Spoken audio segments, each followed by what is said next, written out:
On verse beaucoup de larmes sur les conséquences des mauvaises actions, plutôt que sur le péché contre Dieu.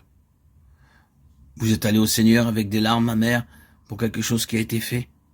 Qu'y a-t-il derrière ces larmes? Êtes-vous peiné pour vous-même à cause de toutes ces tristes heures? Ou êtes-vous réellement affligé à cause de la souffrance du cœur de Christ?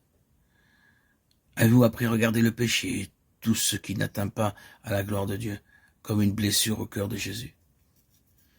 Notez que pleurer à cause de notre souffrance pour ce que nous avons perdu, au lieu de pleurer sur ce que le péché signifie pour Dieu, le Seigneur appelle cela une abomination. Sommes-nous sensibles jusqu'à être capables de pleurer pour la souffrance de notre Dieu à cause du péché?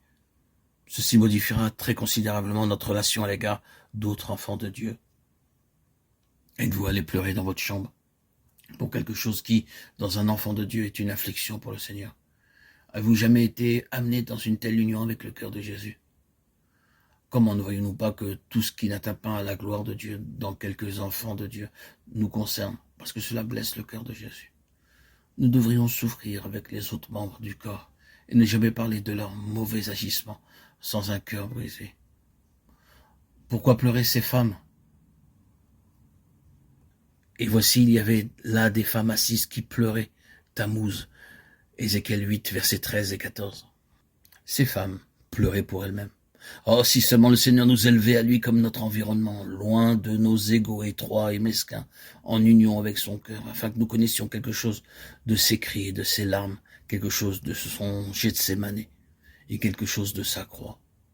Il y a un baptême dont je dois être baptisé, disait-il, Luc 12, 50. Il y avait en lui un amour qui le poussait à sa mort. Et jusqu'à son accomplissement, il disait « Combien il me tarde qu'il soit accompli ».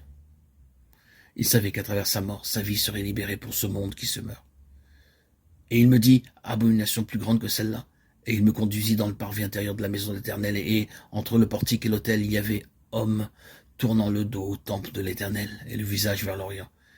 Et il se prosternait à l'Orient devant le soleil. Ézéchiel 8, versets 15 et 16. Que signifie ceci pour nous spirituellement? La lumière de Dieu sonde notre adoration. Y a-t-il du sacrilège dans nos choses saintes? Oh, la façon désinvolte dont on parle des choses sacrées au lieu de nous taire, d'avoir du respect et une crainte pieuse. Il y a de la légèreté dans la manière dont nous employons le nom de Dieu. Nous le disons comme nous le ferions avec le nom d'autres personnes. Est-ce que cela veut dire que nous ne devons pas mentionner son nom? Non, mais un silence respectueux devrait s'emparer de nous lorsque nous le prononçons, parce que nous ne perdons jamais la présence du Saint. Lorsque le mot « le Saint des Saints » vient à nos lèvres, qu'est-ce qu'il exprime? L'expérience. Loin de là. C'est Dieu lui-même en Christ devant lequel les anges cachent leur face et dans la présence duquel, sans le sang, nous n'oserions paraître.